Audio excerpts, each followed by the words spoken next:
All right, Booster Boy Kyle, welcome back. Last time you were here, it was catastrophic for me because people were really mad that you changed your name after Oh, that. was that the last time I was here? That was. Yeah, Booster Boy Kyle. I like it still. Some people felt slighted. Yeah, it's just a name. It's whatever. Yeah, Still rocking the Boosted Boys brand. It's all good. I should have put on my shirt today. I have an OG shirt. That one's my favorite one because it's Oh, one yeah? of the few next level shirts, I think. Or Is it the one that just says like Boosted Boys on the? no, it's like the OG. I think it says OG on it. Huh. I don't remember. It might be the what logo red that is. hatch.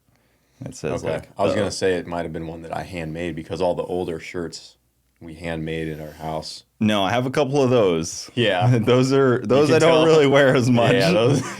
I may have actually. I don't know if I still have them. I got rid of a ton of large shirts, and I just did. I don't wear large anymore. So Yeah, I they had probably like ended up in a Goodwill or something. no. I actually took all of my old large shirts and I posted on Facebook. Does anybody want large shirts? And I'll send them to you. Anybody that needs them, like, DM me.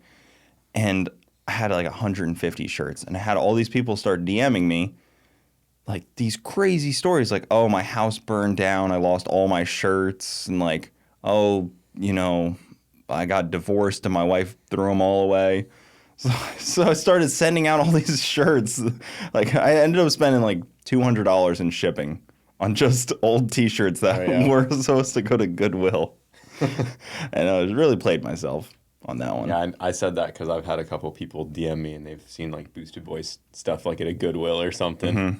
So it's crazy where stuff ends up. I've seen some Cletus shirts, kind of same deal. It's just a numbers game. I mean, you guys have sold enough shirts where it's going to eventually happen. I've seen some like big dog ones, like the 3-4 XL ones, and you're like, nice, that guy probably lost some weight, or he died, but he probably lost some Yeah. weight. But all right, you just came off a sick week. It seemed painful. Yeah, it was. How does it stack up to your other ones? Was this the worst, most difficult one? It was probably the most difficult, but most like rewarding and fun at the same time. Biggest sense of accomplishment for sure compared to the other ones. I mean, we just got the 2J Civic up and running. It's been a pretty highly anticipated build on our channel, and the content around, like, as much as the failures and all the stuff that set us back sucked, it made the content and like the journey of getting through it that much cooler. So it's like, dude, it sucked because we didn't sleep basically at all, and it was miserable getting through it, but it paid off just in the content and everything. So it's hard to wish that, I just wish it went perfect and we didn't have any problems, because it was almost more rewarding that it went the way it did. But Yeah, because I mean, it's not like all the other ones have been, super smooth. We've all had. yeah, it's always something. But that one was genuine. None of the other sick weeks did I get to a point where I'm like, I don't think we can make it, Yeah, We break a transfer case or an axle or something small. because I remember the red hatch was having axle issues for the most part. Yeah, that one was very straightforward as far as the journey and everything. It was just fixing those back axles, and the hatch made it through basically no issues. And then I did it in the van. That one was a little more hectic because we broke a couple of the transfer cases, and the alternator broke off. Oh yeah, And like I had to ratchet strap stuff together. That one was a little more work, but then this one was just, I was like, yeah, after the first day, I was like, I don't know if we're going to make it. Like, the car had never even gone down the road. Like, literally, we don't even know if the radiator is big enough to cool the car. This thing's never been over 20 miles an hour. yeah. And we get to the first day of sick week, and, we're down a hole. Like, we lost spark. Like, we're just dealing with all this little last minute issues since we didn't have the wiring harness, and we didn't roll out of Gainesville till like almost midnight. And that was the first time it's ever gone down the road. And that was like blown apart the intake already, right? Because that happened in Gainesville. You Yes. split the intake in half. I almost don't even remember.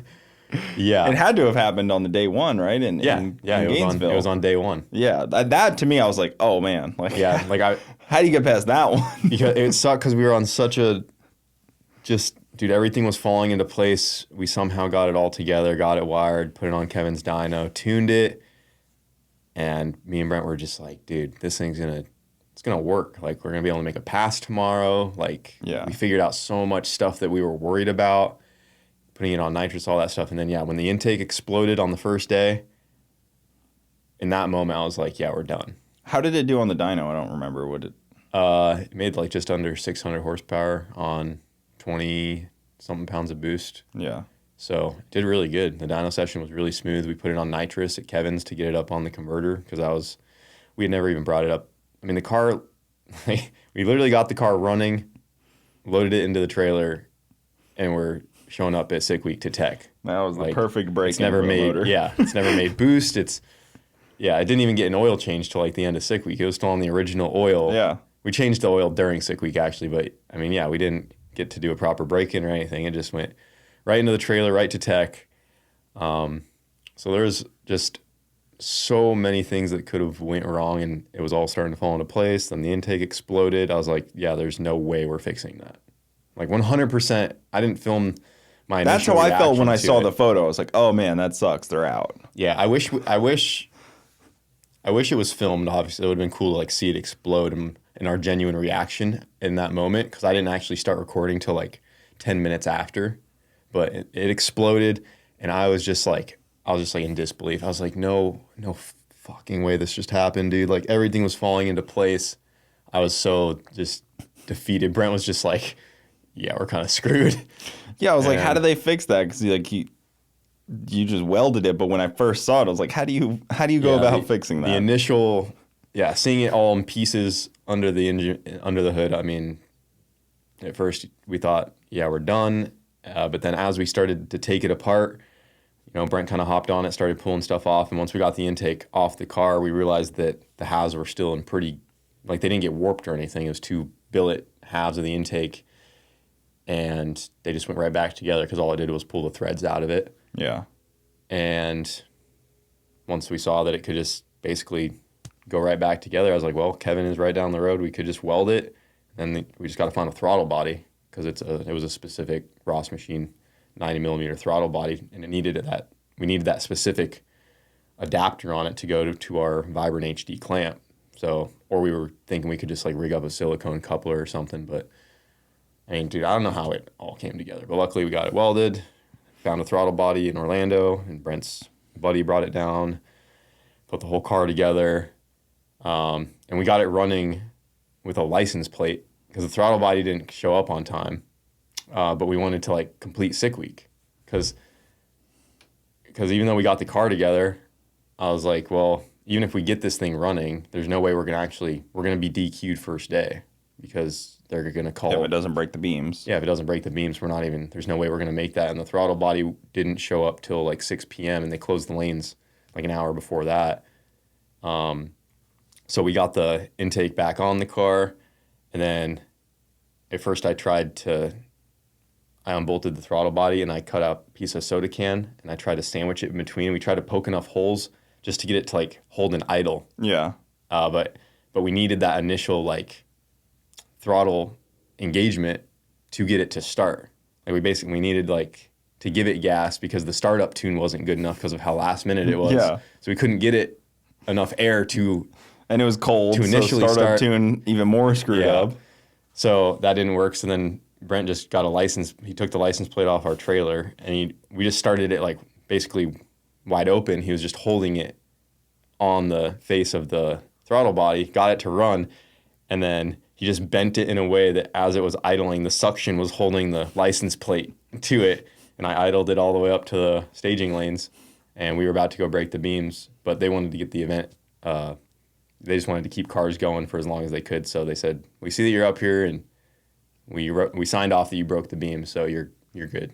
Okay. So I didn't actually go onto the track and break the beams, Yeah. but they saw that I was right there ready to. So they're like, that's good enough. And they were like, you were just going to break the beams. We might as well not, they waste didn't time. want to waste 5 dragging minutes you. for us Yeah. doing the whole thing, The backing up. spectacle of it for just the spectacle. Yeah, so we were able to break the beam somehow.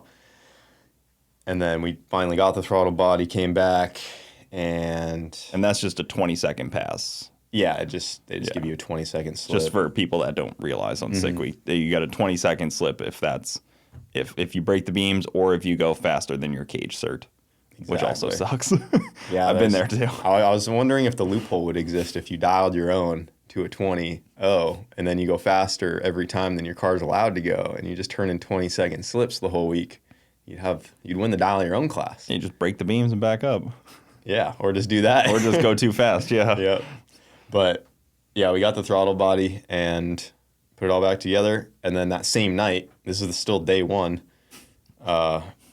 when the intake exploded, it shorted some stuff out in the harness, and it made a coil burn out that we didn't realize. And it also like ripped up the wiring because the wiring to the coils was kind of over the intake. So when it exploded, it messed up some of the wiring and stuff. Not the wiring. Yeah, not the wiring, man. But it's just stuff we didn't even have time to, like, I just wish I could have, like, captured it in a better way, like, film-wise. Because people, they can already see how much we struggle. But if they, like, if I had a film crew showing what we went through for, like, the next 4 hours of just all the little tedious crap. Like, Well, when you're, like, in the moment working on the car, you're in such a time constraint. You just don't have the time to film. Like, you just genuinely don't have the time to film in that moment. Yeah. We chased that spark issue for like almost 4 hours, I think, 3 or 4 hours, because On the road or just at Gainesville. just sitting there in the parking lot of Gainesville trying to figure it out? Parking lot, free during this cold front that came in. In the dark. Freezing, in the dark, with like with our phone flashlights, basically, because we were just so unprepared. And Gainesville's kind of like an eerie, lonely track when you're there. Because you're kind of like out in that, like, it's such like a big open area. Like BMP, you're kind of like right there by the bleachers usually or something. But like Gainesville, you're kind of just like out in a parking lot, like a weird. Yeah. And yeah, we were just out there. At first, I thought we were going to make good time until the car started up. And because I was like, oh, it's just a downhole. Like, we'll figure it out in 30 minutes or something. But 30 minutes turned into an hour to 2 hours, 3 hours, 4 hours. Because we initially tested the coil, and for some reason it worked. And then somewhere in that process of us going through the wiring, we burnt it out. So then I think we fixed a wiring problem, but in the process burnt a coil out that we already checked was good. And then with that coil going bad, we were just chasing the wiring because we're like, we know this coil's good. Yeah. Because we tested it like 3 hours ago. But then when we finally came back around to it, we're like, the only thing that could be bad at this point is the coil. We tested it again, it was bad. And it was like starting to puff up on the back. And by some miracle, I had one in my trailer. Does the fuel tech let you like test individual coils like that? Yes. It does, right? It's if we didn't have that test function on the fuel tech, 0% chance we would have made it. Yeah, because you're able 0%. to actually test each Yeah, individual. we just plug into the fuel tech and we just say coil 5, hit the little test output, and it'll just spark the plug. I do like that. You can test every single injector, every It is coil. so nice because you can basically guarantee if a car is going to start up before you go to crank it. You go test injector 1, it'll click, test coil 1, make sure there's spark, and if you got crank, the car is And gonna you were run. just on a FT600 at the time, right? That was a 550. 550. Okay, so basically all that tuning and everything was kind of thrown out to go to the 700 now. Yeah, because we had, Jamie was talking with Fuel Tech and setting up a base map. They spent like 3-4 days just setting up a base map, getting all the outputs, everything set up, and then all that time was like, well, we're not gonna get it on the 700 in time, so scratch that. We're putting it on a 550. Yeah. And we did it in like 2 days. But now you guys have like a nice base map for the 700. Yeah. But all the data that you got with the 550 is probably pretty useless because It's actually not. okay, It's actually very useful. it'll transfer over. A lot of it will. I didn't know At least, how like, fuel tech talk to each other. Yeah, a lot of the fuel map stuff we can copy over. So I actually got it started up last night on the 700, and it started right up because we already had a lot of those settings that we needed. So like us setting the timing with the timing light on the dyno, us doing all that stuff just transferred over to the 700. That's really nice. The only thing that has changed is just assigned outputs on certain pins are just different on the 700, and now we just have the capability to add all the sensors back in that we wanted and things like that. But all the basic stuff the more basic stuff that the 550 was running, that all basically transferred over, because once we loaded it up into the 700, the car fired right up. Is the new wiring harness wired for nitrous too? Does it have that provision already into it? It didn't originally, but we have extra. We built the harness with the plans to add things later on. Yeah. So I have several outputs that are plumbed into. I have a plug with like 6 outputs on it that are not assigned to anything that I can make Because you a harness to very assumingly easily. will need to continually use the nitrous. Yeah, the only thing we have to add is really the nitrous. Everything else is accounted for. That's cool. The car's wired for, all the bells and whistles, shock travel, all the pressure sensors, everything. And it was on a Hoosier slick still? Yeah. It was on saw a that. I Hoosier was slick like- because the chassis came on a 29.5 by 11.5 wide tire, but I don't understand this about slicks. I'm sure someone could explain it in the comments, but for some reason, I'm pretty sure there's a difference, but the 11.5 wide on mine actually says 11.5 W, and I guess it's different than just an 11.5 without the W. It's a wider tire. Yeah. There's rules in a lot of slick racing that say non-W tire. Yeah, non-W. Yeah. So it was a W tire. I ordered some 28.105s for it. Non-W. Non-W, thinking it's a slight, because it was a more common sized tire. It's only an inch. But you ordered more slicks for it? Not Yeah, a radial? I ordered more slicks. Okay. Yes, I ordered more slicks. Just trying to understand why it wasn't on a radial tire. Well, I can explain. My thought process is the car already came on a slick. It was on the 20. That's what the chassis was built for, to fit the 29.5, 11. I was going to throw it on a 28.105 because it was a more common size, and there's classes for that tire. And when I got the 28.105s, they were way more narrow and smaller than I thought as compared to the 29.5, 11.5 wide. Because that W, I don't know why they label it like that, because those tires are actually 13 or 14 inches wide, even though it's labeled as an 11.5 W. I'm like, why not just call it a 14-inch wide Cheatered up shit. Yeah. So I ended up just getting the 29.5 11 wides that were already on the car. I needed new ones because the ones that were on it were so old. Yeah. They're at least 10 years old. That's what I figured. And then the reason I wanted to keep it on a slick and not a radial is just because I didn't know what the chassis was going to do. 6 week prep could be unpredictable, and I just figured a slick can drive through whatever easier if we just don't have a good handle on the suspension, chassis, and Yeah, you'll be all able that. to recover from it and actually Yeah. put together a pass. that was all it was. Yeah. Makes sense. And was I figured just with confused. with that big tire, there was no limitation to running it in freaks. So I'm like, why would I go smaller? After I ordered the smaller tire, I'm like, why would I do that? I'm like, if I can run the bigger, wider tire, I should just do that. So It would have been. The car is so good for sick freaks. Next year, they might even have Yeah. to make a rule to try to keep a chassis car out. they might. No, but that car is really good for freaks. It could probably potentially get that bounty, which is the first 6-second average in sick freaks gets a $10,000 or $5,000 bounty. Is that in freaks? Yeah, which is pretty hefty. I didn't even know that was Ask. there. I know when they first made that, a couple of us were like, why couldn't it have been first 7-second average? You're gonna make it a first 6-second average? Nobody's even gone a 6 in sick freaks. Yeah, not even close.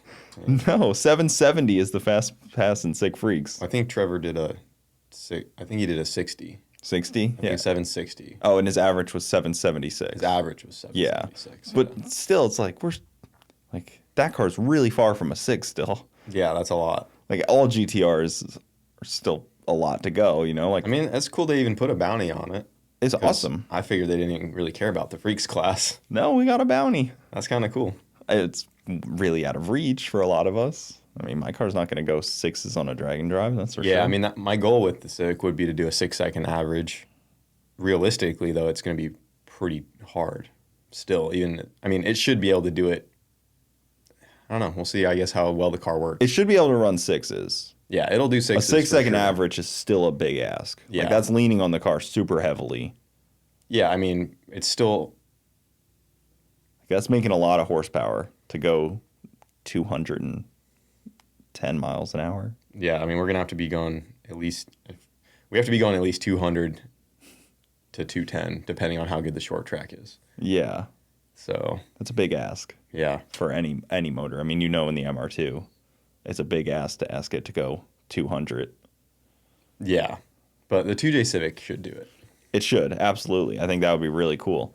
So you left Gainesville. You finally figured that out. What was after Gainesville? Bradenton or Orlando? No, it was, I think, straight to South Georgia. Oh, yeah, north. And then South we just Georgia. Went right up. Yeah, so by the time it was like 11 p.m., getting close to midnight. We were cold. We finally figured out that it was the coil. I luckily had the one in the trailer. Like if I didn't have that coil, like just so many things lined up that trip that it's like I almost couldn't make this stuff up. Like how lucky we were. Like one spare IG and the one. I didn't think I had one in the trailer. I genuinely didn't think. And Brent's like, "Do you have one in the trailer?" I'm like, I would have bet a lot of money I didn't because I just hadn't seen any of them in there, and I started to clear it out from all my World Cup stuff. But luckily, in one of the drawers of the toolbox, I had it. We put it on. We rolled out. Right when we hit the road, something I didn't show or tell anybody on video. Right when me and Brent pull out onto the road, the wheel weights they put on our street tires they didn't hammer them on the rim good enough. So we get up to like 40 mile an hour, and we just hear this loud whack, like bang. Like I thought like a big ass bolt fell out of the car or something. But we pulled off on the side of the road, and I walked down the road, and I found the wheel weight that flung off and hit the inside of the tub really hard. So that's all that was. We kept going, and we get maybe 20 minutes into the drive. We're trying to head to the first gas station because I've never even topped off the pump gas tank in this car. It only poured a couple gallons in it just to get it running. Yeah. And the car has basically zero brakes. The master cylinder went bad. It was brand new, but the car had been sitting for a couple of years, so I don't know what made it go bad.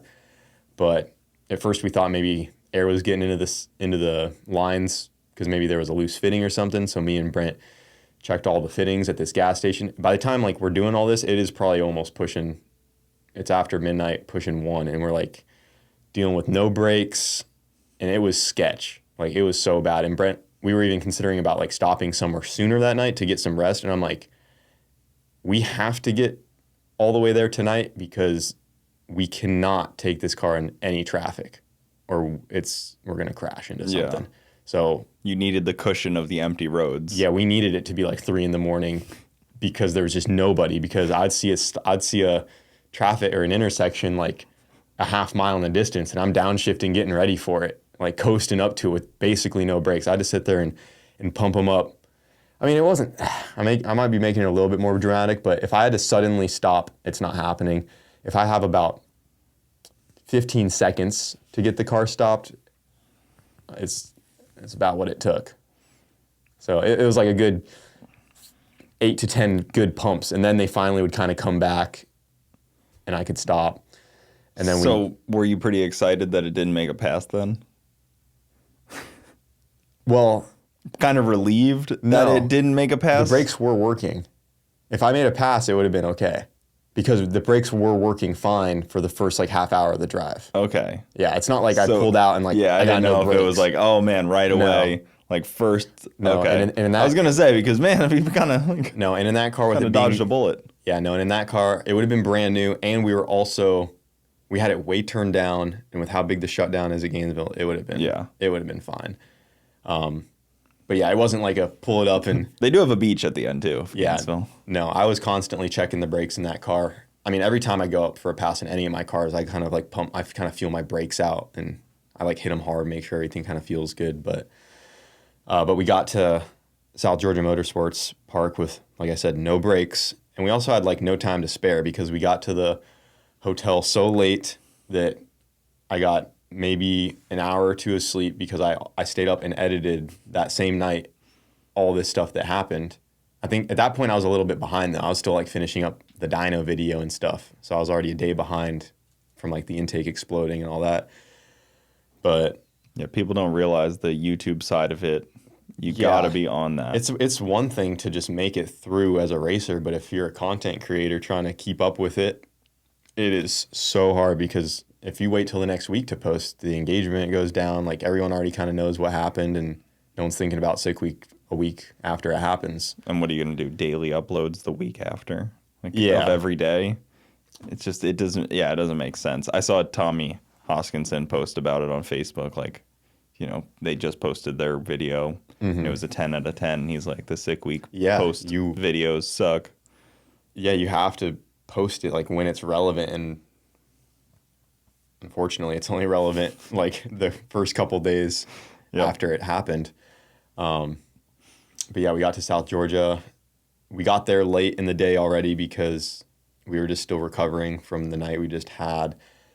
And we were going, so we still didn't have brakes, and me and Brent were kind of talking about what to do about it, and we decided like the brakes did work good enough, and we were going to try to at least do a 330 hit. And that was our plan. I didn't even want to do it. I was like, we need the data. Like, we need to at least go break the beams. I was like, we'll just make like a 330 hit, see if it leaves, and then I could just let off and figure it out. But literally the exact master cylinder that we had on the car is the one that Motion Raceworks carries. It's the same one, and Jim Braun had one in the trailer, and I was able to put the new master on there, and we bled it, and then we got the brakes working again, and then I was able to make a full pass at Georgia, and that's when I went to 10.6, like at 140. And that was my first real pass. The next day after the intake exploded and everything. Me and Jim were actually talking, and because I talk to Jim almost every single day, and we were talking about your converter thing before, because you were telling me about it. You were like, oh, it's not getting up on the brake, and Jim has, you know, taught me everything I know about transmissions and stuff. And I told him, I was like, go check on Kyle, like go check on him and see if they need anything. And then he told me that your brakes issue, and I was like, oh, perfect, like that works out pretty well. But I was hoping he would come and like try to help you with the converter thing as well, because he's really good with that stuff. Yeah, we didn't getting it up on boost. The nitrous the nitrous did it. It's pretty magical stuff. Yeah. Jimmy Dale knows what he's talking about. Yeah, I'm still, I don't know how I feel about nitrous just because of that whole intake incident. It's dangerous if, it's sprayed at the wrong time, but it does definitely wake that 2J up.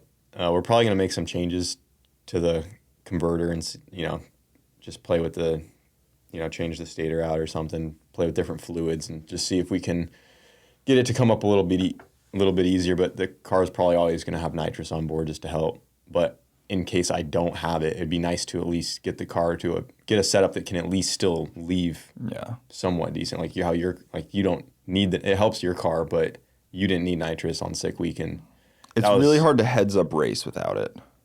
Yeah, but if you're just takes so long to get up on the brake. Yeah, sick week it works, but like if you're actually like trying to heads up streetcar class shootout or something like that, cut a light and get staged in time and everything. Get staged before somebody times you out, because if I know that your car takes like a really long time to get up on the brake, and I'm the other guy, just gonna get in there quick. Yeah, I'm definitely gonna screw you up.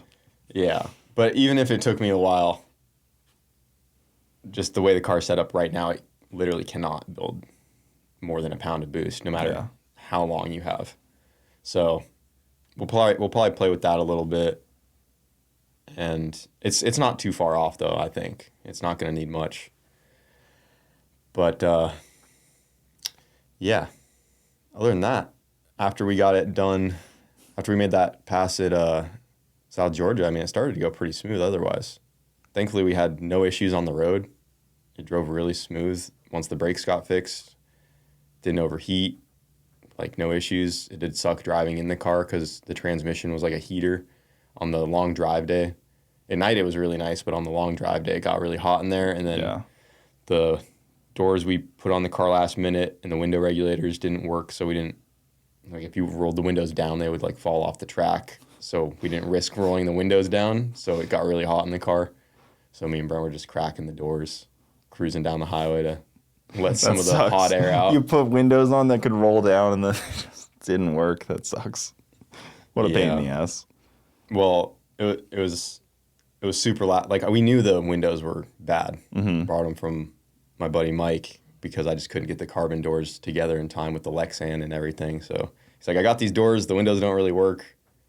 But I was like, well, that's what we're going to have to work with. I mean, you might as well just run doors that have windows that roll down for Sick Week, though, and just put Lexan on it for, like, race. You know, have, like, 2 sets of doors. Yeah, that's what I was thinking. I'm going to have to figure out a way to do it, though. Because for Sick Week, they might have to be, like, power windows. Because the problem is with the way the roll cage is set up on the Civic is right where the handle is, there's a door bar in front of it. So I don't know how difficult that would be to move over.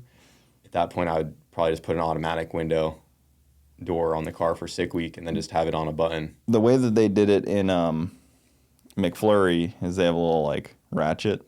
Have you ever seen that? They instead of a crank handle, they just have little 8 millimeters and they just welded onto it, and they can just ratchet it down. That would work too, but because also right where it comes out for the regulator, we were also thinking we could just weld like a little nut or a hex on it, and I could just keep like a little Milwaukee Impact or something in the car. Yeah. Because it doesn't have room for the crank to go around, but it has room to just put a little electric impact Exactly, on that's what they were doing, just like so a little... we could just keep it and just zip it up or down. So that's an option too. I have crank windows in my Camaro, and it's been great. I'm a crank window guy. I don't want to have to deal with wiring on any. Yeah, no, we need to figure out how to put windows in it that go up and down. And I was also going to look into like putting an electric AC system on it too.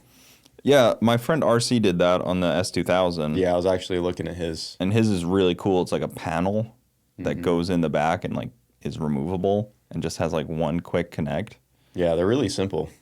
Yeah, it's a really cool idea. Honestly, like, you can even make one that could go in like more than one car, which is kind of nice. Like, you have multiple cars, so you can design it in a way where it could fit. Yeah, just kind of put it in whichever one. In like the van or in like the MR2 or in like the, I mean, you could even put it in the MR2 for like when you're waiting in the lanes. Yeah. I think I'd be all right in the MR2. Just get like a cooler full of ice with a freaking fan on it. And I've seen that in the before. Passenger seat. Where somebody has like the smart car and up the push bar, they ran like a AC duct into the back of their car to have AC pumped in while they're sitting in the lanes. That sounds pretty nice, but I don't like to sit in the car that long to begin with. Yeah, I mean, it does get pretty brutal, especially in Florida when you're all suited up. So now the PB on the car was an 820? 8.0. 8.0, yeah. I remember you said that, but I couldn't remember. Yeah. It was losing.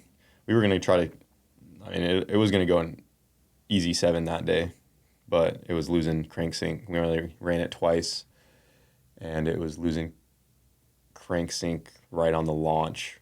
So it's 60 foot, and like right at the 60 foot cone, it just shut off, maybe even a little bit before, and then it would it would sync back up and keep going, and it did an 8.0 at 176 like that. But I mean it cutting out easily killed 2 to 3 tenths. And it was a factory crank pickup? Yeah, it's all OEM. I'm not sure what brand it is. Like, I don't know if it's like a good OEM one or just some like, lower quality aftermarket crank sensor, because it's just how I got it from induction. I'd assume it's a good one. But obviously with how last minute we wired it, we're going to probably assume there's some connections that just might not be the best. Yeah, it's probably best to assume wiring over. Yeah, we're going to start with sensor. that, and we're going to try it again with the same sensors, but on the new wiring. And if there's no problems, then there's no problems. But if it happens, then we'll look into the sensors and stuff. Are you going to put it back on the dyno at all, or just? I don't think we need to. I don't think there's any reason to. I mean, we got it pretty tuned where we need it on the methanol, and at this point, we just keep adding boost. I mean, the dyno won't really tell us anything other than horsepower. Yeah. We can't do it. Is that car pretty comfortable in there? Like, how do you feel driving that car compared to like the MR2? Is it like more spacious, less? Is it the visibility better? It's about the same, comfortability wise as the MR2. The seat's really pushed back in the car. So it's like the B pillar is like here. Like I'm almost in the back window of it. Yeah. So it does have a lot of room, but I don't know. I don't know if I'm the best person to ask for comfortability just because I feel like I can just sit in anything and not really care. Because I know there's people that just like, they don't like Kirkies at all because of like how uncomfortable they are and the seat cushions are really thin. I'm But too cheap not to like Kirkies. I'd say I'd say on the long drives it got uncomfortable because the pad was so thin that I'd start to like feel it in my tailbone after a few hours of just hitting bumps in like a chassis car like that with not the best suspension. I was getting a little sore, so I started to just fold up my hoodie and sit on it, and then that worked great. So if it just had a little more cushion for, like I was almost thinking if I just had like a set of drive cushions that I just like swap out that butt pad for, I'd say it's very comfortable. Other than that, and then in the car, plenty of room.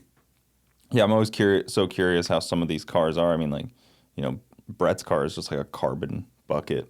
That thing can't be very comfortable. Yeah, another good idea would to probably get do a seat pour in that thing and like have one custom molded to me. That's what Jimmy just did for his. Yeah, that's probably something I'll look into before its next outing. Well, it's nice too because you could get one pour and just transfer it between cars. It's like you could get your pour-in seat. Like people that race a lot of cars travel with their pour-in seat, and they just like somebody like Lyle Barnett who drives like a couple different cars. He just moves his seat to whatever car. Yeah, and that kind of just. It seems like the only way to really be safe in a car too is to have like a custom seat. At least that's what they kind of say. Yeah, I'd agree. I mean, technically, Kirkies come in different like widths to kind of fit your body. But, But yeah, that'd be the best way to do it is to have it literally molded to your shape.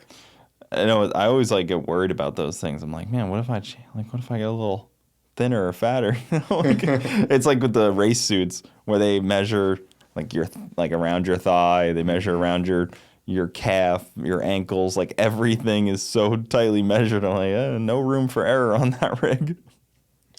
Yeah, I've never even sat in one, so I never have either. Yeah, I definitely want to look into it though. Well, I mean, like the MR2 is getting so fast, you kind of need the safety on that thing as well. Yeah, it's at the point too where it technically needs the second chute now that it's going faster than 200. I mean, I feel pretty safe in both cars though, like because I have the full containment Kirky that goes all the way around, and I mean when I'm sucked in, I mean it fits me pretty tight, but I just don't. Other than pouring a seat, I don't know what other safety elements I could even add at that point. That'd be like the last thing in the other chute. Do you think the MR2 still feels sturdy at that speed? It felt good to me. Yeah. Yeah, I mean the one. I'm just surprised because it's so small and like light. I wonder, like I didn't know how it felt at that speed compared to before. Did it start to get darty at all or anything? Like start to get. It never got to a point where I was like worried. I felt confident in like in charge of where the car was going, and it hasn't done anything to me that has worried me. The most squirrely it's ever got was just when we put too much power on it, and sometimes like on the 2-3 shift or something, it'll like knock the tire and it gets a little sideways. But I feel like I do a pretty good job correcting it, and I mean it went 206 and it felt pretty stable doing it. I think in the 206 video though, it did have a little. If you watch the video, it had a little shake on that one. But the test session before when it went 203, I mean it was like super straight. That's cool. Just dialed in. And I think I'd say the MR2 is definitely not the.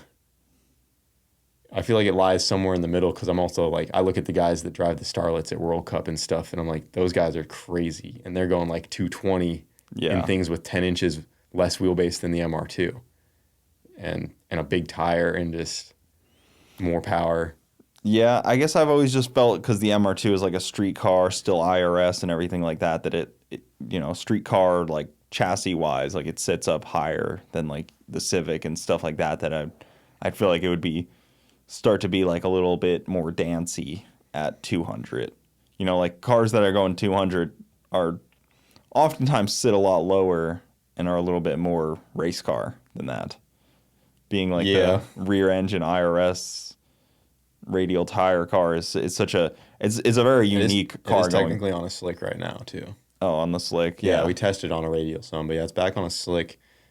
But yeah, I mean it feels stout. I don't know what it would take a lot of work to like get it lowered and for sure get that's that what stance. That's what I mean with the engine back there, IRS. Like you kind of are, you're trapped into some things that can't be changed. Like just not easily at least. Yeah, not without like a full re-engineering. Because there's not that many IRS cars that are going 200 to start with. Like that half shafts like that.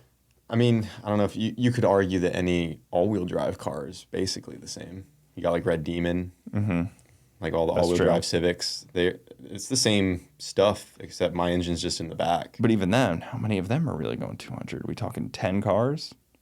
It's not many, but they do it. That's what I mean. Like you're one of the, like that car is one of the few. You know, like I think of like RC with the S2000. He's also still IRS. Is he? And he goes 200. But again, like it's very small number of people, which is really cool. Yeah. The other MR2, the Canadian guys, I mean, they went 207 in theirs. Yeah. And it's same just stuff crazy as mine. To me. Like it seems like asking so much from those little. Theirs goes really straight. You know, I think the slick they get with all the weight in the back. The slick can have a little bit more of it kind of walks on the sidewall a little bit. It can.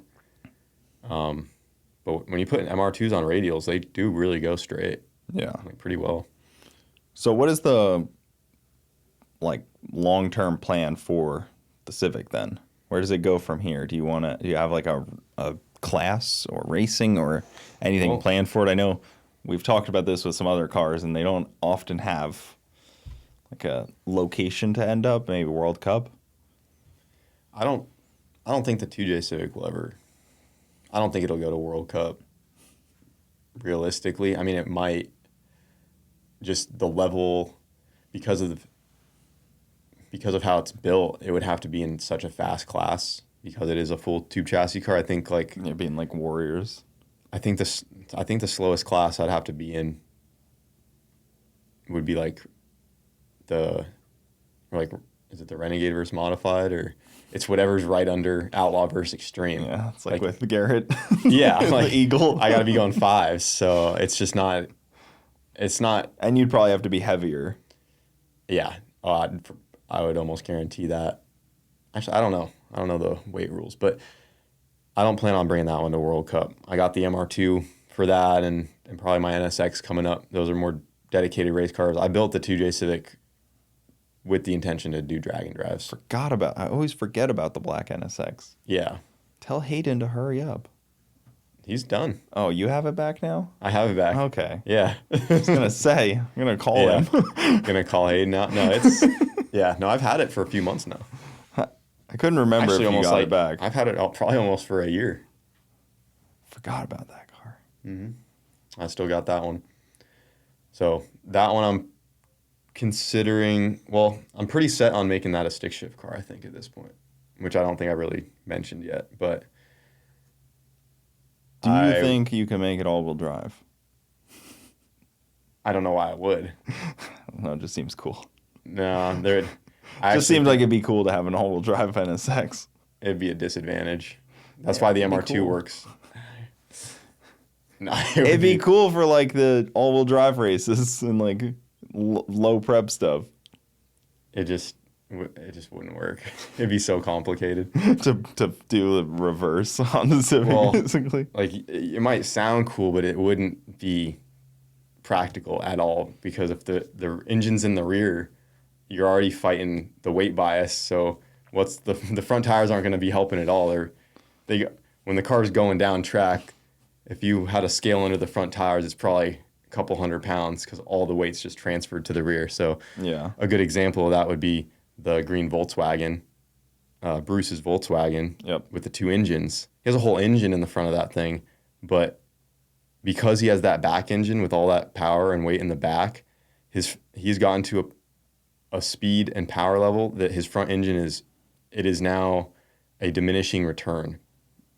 He's just dragging the extra weight to the 8th mile because he has to turn that front engine down so much because the rear engine's doing all the heavy lifting, and it's just lifting that front engine off the ground. It has basically no traction. So now he's actually taking that front engine out, and he only has the Just rear left engine. it rear. Just rear-wheel drive, Yeah. just rear engine, and he's already gone his PB like not even a couple passes out with the car, and it's way simpler now. Yep. He has way less crap to break. It has half the amount of engines. Exactly, yeah. So That car's been fun to follow because it went front engine, front wheel drive, then it went dual engine, then he ditched the front engine. So yeah, it's been through every phase. he hopped back and forth and then finally ended up on rear engine. Yeah, but that's what's cool about the MR2 and the NSXs. I think what makes them cool is that they're not all-wheel drive or front-wheel drive. Like they're front-wheel drive setup in the back of the car. So the only drivetrain loss is the 2 CV axles to the rear wheels. You don't have. I get the same. Now we know that we can basically replicate. We can replicate the same short track as like the gnarly all-wheel drive Hondas, but then we also get the back half and benefits of not having. We get like the back half and benefits of not having all the extra drivetrain as like a front wheel drive car. So it's like we get the best of everything. Yeah. I get the short track numbers of the all-wheel drive Civics, but then I don't have to carry, because once those all-wheel drive cars get to like the 8th mile, I mean, Probably you could before basically, that. yeah, you could basically disconnect the rear drive shaft, and it would still have the same ET. You're just dragging extra weight and you're spinning extra drivetrain components, robbing power. Yeah, because once the front and rear tires are the same speed, the viscous is really doing nothing and sending no power to the rear, right? Like once those speeds match up, the front and rear rotational speed in the fluid.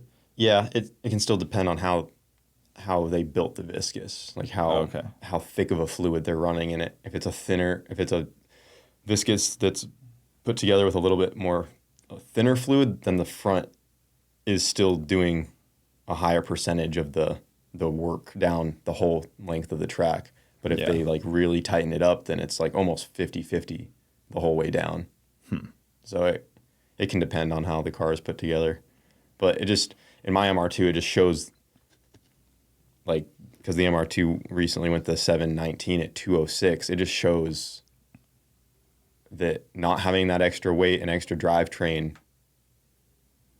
I mean, it just equals mile an hour and power out, like added power, usable power out the back, because the only other car that has come close on the same setup as like my MR2 is like Frustrate EG. He's cracked 200, I think only once, but he's like, he's thrown like everything at it to do it basically.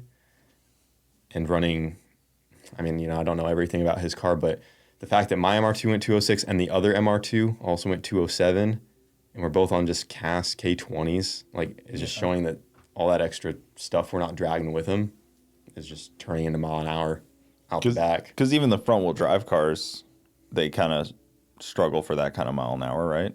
Oh yeah, for sure. But But they're all class cars. They're so all they class, have turbo limits and they're stuff. all turbo limited. If they didn't have turbo limits, they would all probably be going 205, 210. But they wouldn't ET as well.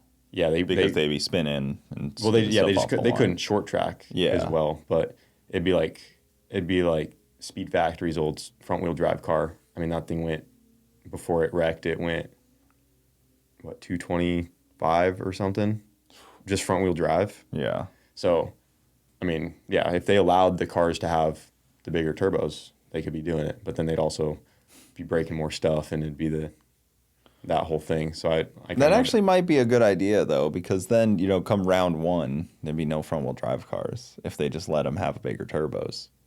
They'd all be broken. It might be better for the domestic guys just to let them. They'd all be broken by round one. Yeah, if they're like, all right, you guys can have an 88 millimeter turbo. Yeah, well, no one will make it to round two because they'd be cleaning the track so much. No, they'd all be broken in qualifying. They'd be fine. They wouldn't even make it to the race day. Yeah. That's what they do anyways. Yeah, I mean, that was the best part about the front, like import versus domestic too, is like seeing a front, because like I liked because the front wheel drive cars have their own class, but I think the best part about like versus domestic is when they were mixed in, because the domestic cars had the front half, but the front wheel drive cars had the back half, so it was always cool to see the race. Like the domestic every time would get out to the 8th mile, but then it was always that front wheel drive car like coming in to like slingshot them at the end. Yeah, just like working away. It made the races like so much more exciting, because no one, like as a like fan or viewer of it, like I don't think I think front wheel drive cars are more exciting to watch when they're racing like a domestic, personally, instead of just racing each other. Yeah, because like two front wheel drive cars, a lot of the time, both won't have a good pass, so you'll end up. Even if they both have a good pass, it's just cool to see like bringing up Speed Factory, like the videos of it versus like some fast 7-second Mustang. Mm-hmm. Like if that's your first time going to one of those races, or just the way that content could be viewed and shared online, like seeing a car, like a domestic car, just 400 feet out on this Civic, and then it just coming by and blowing its doors off with like 40 more mile an hour out the back it's just like cool. Well, and then like the domestic will do everything right and still get driven around, like he treat him, he out 60-footed him, and then like there comes this Civic. And Civic just like, it just makes the races more exciting in my opinion. But no, it's cool. I don't think cars should really be cut into classes like that. I was just talking to Tukes about it. I was like, I said it probably a little harshly because he does own one. I was like, do you think that the new Supra got more recognition than it deserved? Because there was Supra classes at FL2K, TX2K, like just the new Supra. Mm-hmm. And it's like, put them in with everyone else. Like, stop, like, what other car gets its own class like that? Like, front-wheel drive has its own class, but it's not a car specific. It's a kind of Civic specific, but it's not. There's a couple, one or two. I mean, if there's enough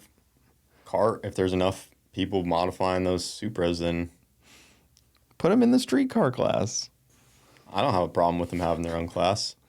I feel like there's not many cars you could even. It's like GTRs have gotten their own class, Supras have gotten their own class, and I think that's kind of the short list of it. Yeah, I guess I've really never thought about that. I mean, yeah, they'll typically throw all the GTRs and R8s together, and they're in the all-wheel drive class. And what class would the Supras fit? You saying the street class? Yeah, put them in the street car class. Everyone else. Yeah, I don't know who started all that. And who's responsible for the Supra classes? Yeah, why does an A90 Supra get its own class? That seems so weird. Do people like those cars that much? Yeah, someone does. They got their own class, so I ain't hating on them. Hey, I mean, it's just... I wish there was enough MR2 guys to have an MR2 class. Maybe like an MR2 shootout. Yeah. That could be cool at like an event like FL2K or something, or a World Cup or something. Do like a mini MR2 shootout in qualifying. Yeah, but the problem is there's not enough fast, consistent MR2s to build out a practical class.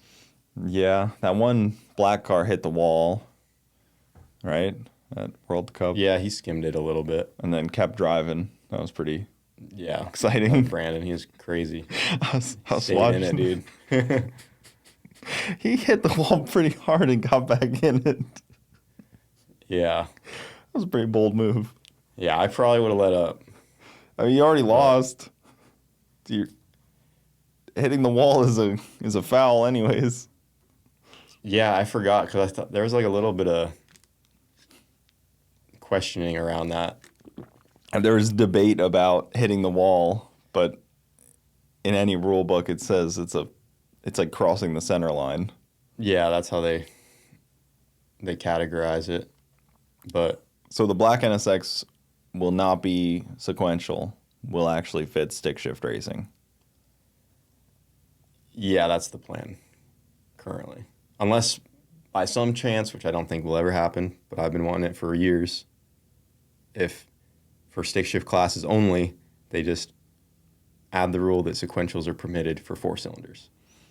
That would be nice, and I don't think that there's I anybody. think it would be fair. I don't It's think that there's something anybody like on the door like waiting to like. I think it's kill the gonna. class. I think it could happen just because. Well, 4 years ago, no one liked me in my sequential car.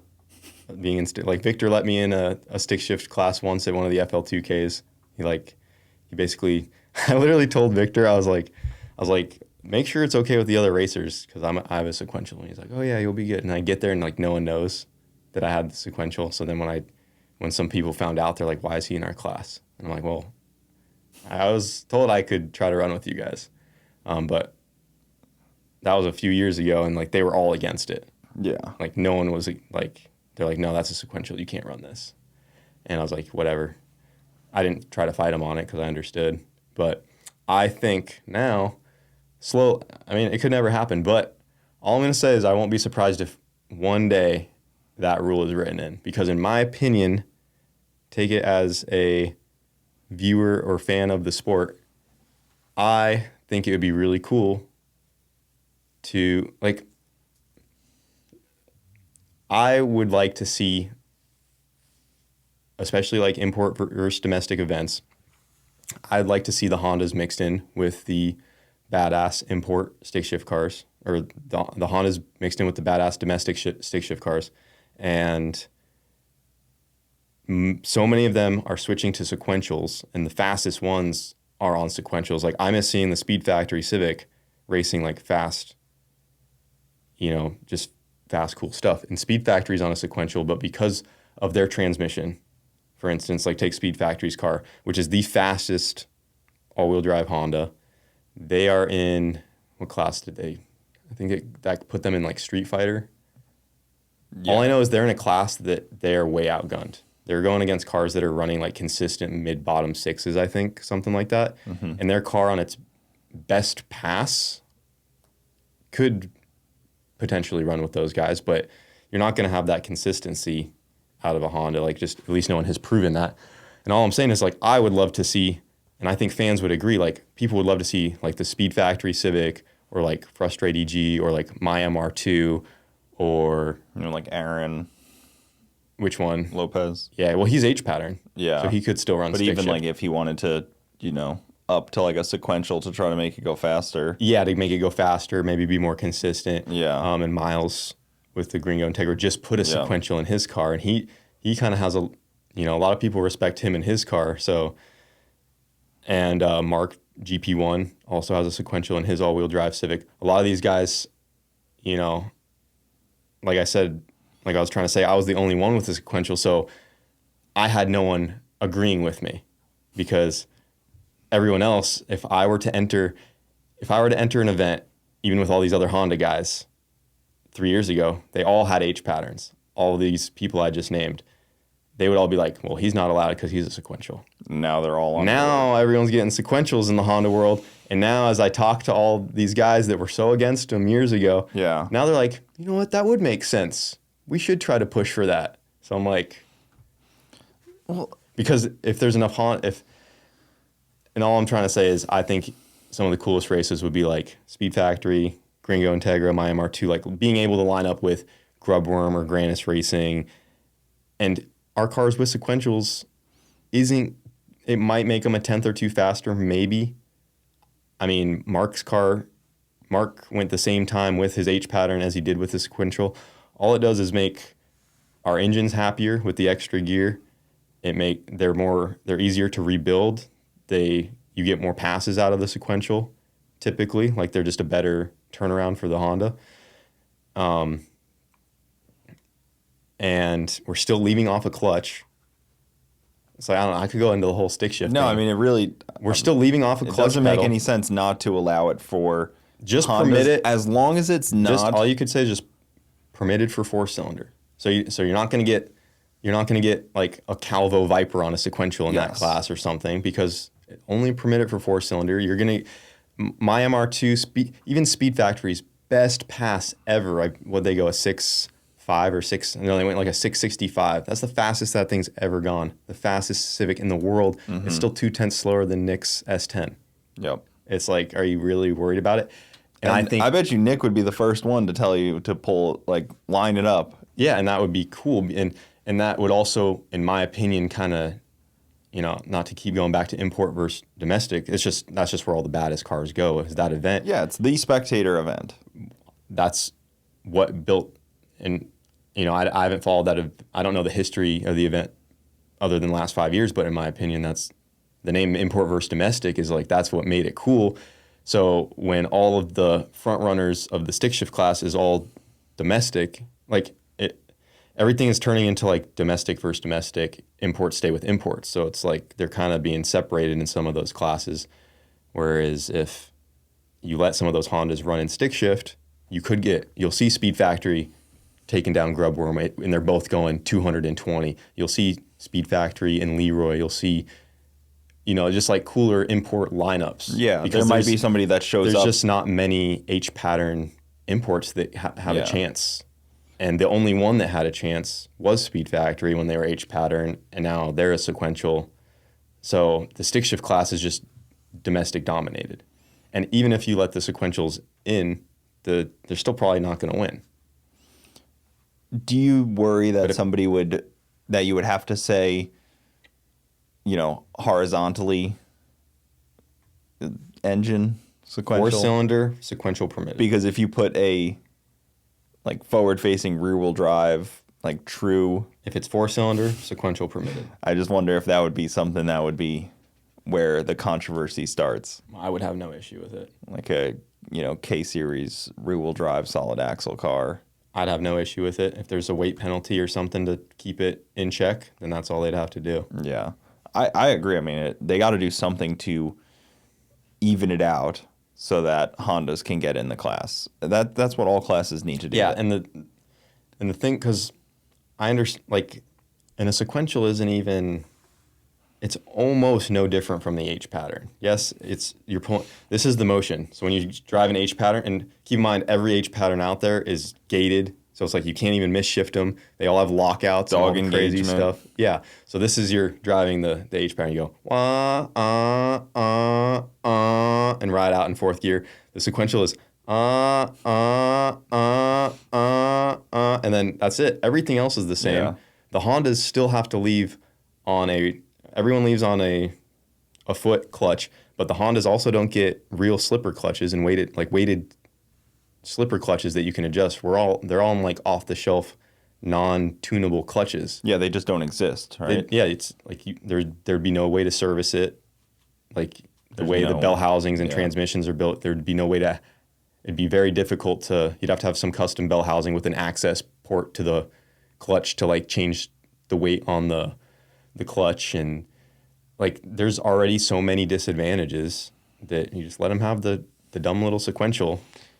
And then you might get some cooler matches. Even when you watch Leroy and Garrett shift, that thing almost looks like a Turbo 400, manually shifting it, because it's just so firmly into gear almost that it doesn't even seem like a question of missing That's how a gear a lot in of those them transmissions. Are. Yeah, and it's I don't know much about that world. I know, not to make it sound like, oh, it's easy what he's doing. I'm just saying it almost seems like it's become so streamlined now on those transmissions.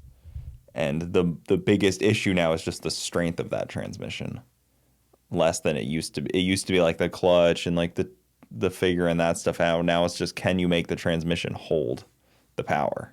Yeah, because those things Yeah, I don't know if they'll ever allow that, because I understand the spirit of the stick shift class is to be a true H pattern car, but I guess in my opinion, if that's what it came down to. You could put a clutch in. You should have no lockouts, and you should have, I guess, the weighted slipper clutches. I don't know, but you should have no lockouts, because if the point of driving an H pattern is to hit your gears and not mess up, then just allow no lockouts, and then it would make more sense why a sequential wouldn't be allowed.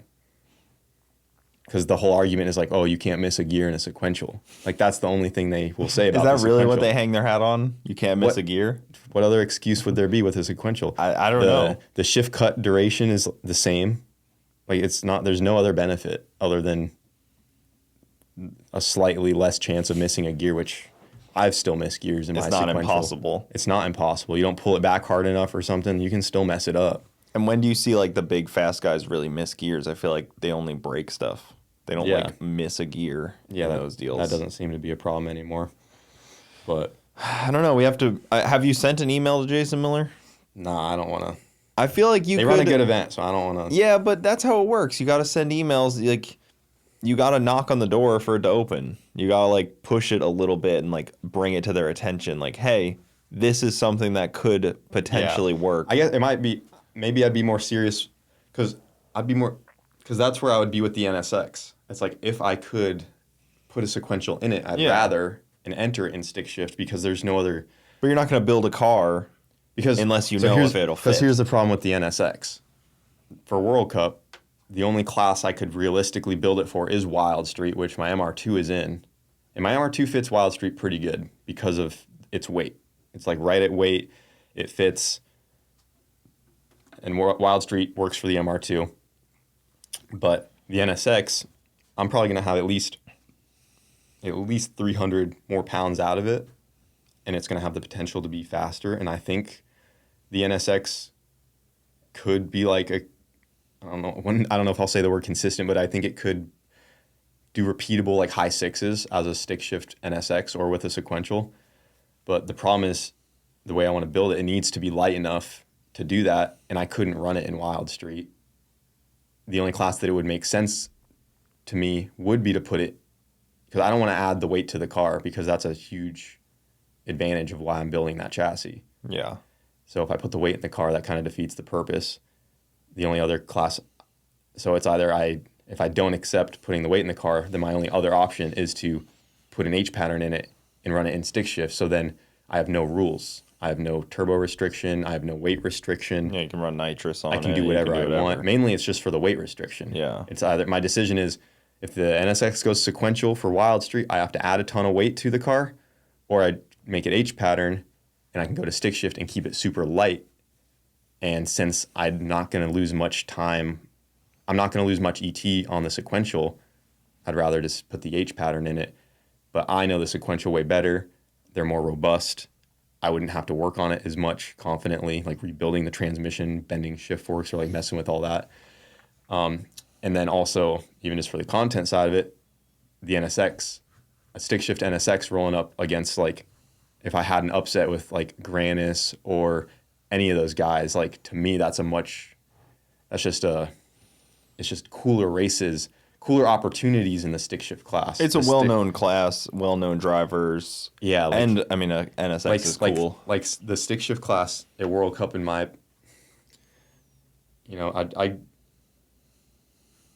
I don't know much about like the outlaw versus extreme guys and that, but like, at least from my perspective, I think the stick shift class, the cars that run it they're some of the most well-known cars are the stick shift cars. Like you've heard of Leroy, obviously. You've heard of Granis. You've heard of Grubworm. You've heard of Grubworm. Like everyone in that class, you're like, I know that car and I know what it looks like. So if like you ran through the stick shift list, you're like, I know all these guys for the most part. But I think if you ran through all the other classes, you'd be like, there's a lot more cars you've never heard of and stuff. So, well, what does Miles plan to do? That's something I talked to him about. He's like, well, because he's doing all this. That's what I asked him too. I was like, to run Garrett's all-wheel drive shootout and then park it. Like, no, well, he wants to make it faster, and he's putting that thing on a diet. But he was one that was kind of like, maybe that's something we could bring up. Like, he thought the same thing. Like, it'd be cool. Might be a touchy subject to be like, hey, Jason, I can get more Hondas to your event. He might be like, nah. Sorry, bud. No 4 cylinders allowed. It just stick shift turns into no 4 cylinders at all. We just make it worse. I think he's got PTSD from Hondas. Yeah, but I think it'd be cool.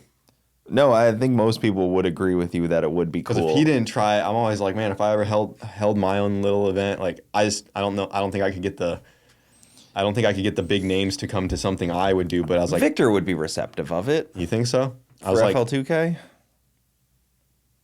See, but I felt that's a big. I mean, maybe I don't know if any of them watch it and think on it, but I just think it'd be cool to at least try and see how it goes. Maybe I'm wrong. Maybe it turns out to be crap, and I'm like, you're an idiot. We should have never done that. But I think it'd be cool because I know, at least from my side, there's a lot of import guys that would love to enter their sequential cars in like a stick shift class because it's one of the most fun and exciting classes. But all the Honda guys are going to sequential just because it's way more robust and Are the parts simpler. becoming harder to find for the non-sequential stuff too? I don't or is think it all so. aftermarket at this point? It's all aftermarket. I didn't know if there was still some factory stuff in there that was like becoming kind of rare. No, it's all aftermarket. So as far as getting parts, it's Could put a not clutch in the Civic. in the 2J Civic. Yeah. Nah, I got enough clutch pedal cars. Get rid of the Turbo 400, it'll get right on boost. It would. It would build boost right I would away. not have to add any nitrous. No, that one's staying. I'm gonna leave the automatic in there because it's what I built it for. It does sound cool though. Drag and drives. It could still drag and drive. I know this guy, Rich Guido, that drives his stick shift car. I don't want to hear it, Cooper. I don't want to hear it. There ain't no clutch pedal in your car. You know how many miles? There's a clutch pedal in there. I can show it to you. Just It doesn't works. do anything. It's just not. I'd throw it right back at you. Are you gonna put a manual in your? I've really daydreamed Camaro? about it so much, and then I see them like weighing nuts and bolts to put it on the clutch, Yeah. and I'm like, I'm right there with you. Yeah, it sounds I don't want horrible. I don't want that extra level of preparation for every pass. and then I see them with like 3 $8,000 T56s in their trailer because they know they're gonna break them, and I'm like, you convinced me, I'm out. Like, you won. I'm not putting a stick shift in my car because I daydream about it. I do all the time. Driving automatic cars is boring. I actually had a lot of fun. It was actually kind of exciting. It was more fun than I expected. Yeah, but we'll talk after like a couple hundred passes. I think it'll be fun. I got enough manual cars to like. See, I don't. That's where probably the difference It's like if I get is. bored of the automatic, I can just run the MR2 or something for a little bit, and then when I come back to the automatic, it's like fun again because I'm not just stuck with an auto car. Did you have it on? Probably not. But did you have it shifting automatically? Do you plan to have it shift automatically? Yeah, it will on the 700. Yeah. Like hopefully the next time out, I don't have to touch the shifter. I still shift mine just because I like to. Yeah, It makes me feel like I'm part of the team. yeah. I just want the car to be consistent. If anyone watches me, they know the best possible thing that could ever happen to me is letting an ECU shift for me, so I don't mess it up. Yeah. Because people still love to talk about how much I can't hit a gear. There's third gear on a Turbo 400. I was about to put a power glide in my Civic just so I didn't even have a third gear to miss. It'd be physically impossible. Just completely skip it. That's how my car is. No third gear, keeps it nice and simple. But I built a Honda Civic, so it has to have three. It has to have at least a third gear. So It'll had to put cruise the- a lot better. we had to put the 400 in it, so I'm still technically hitting third in my 2J Honda Civic. Someday, it's not gonna shift right. Just it's gonna go 1, 2, It's gonna be my fault, I'm sure. and it's not gonna shift into third because it happens. Things like it just doesn't hit the forward just right. Like I've seen it happen on plenty of transmissions and plenty of shifters. It's gonna miss third. And I'll have the to ECU manually- is gonna miss third at some point. And I'll have to manually smack it. Yeah. That'll be the day I tell everybody, like, look, even the computer messed it up, and I had to save the day. Even the fuel tech. Yeah, but it's going to end up being the computer will mess it up, and then I'll still probably follow up with just messing it up. Yeah.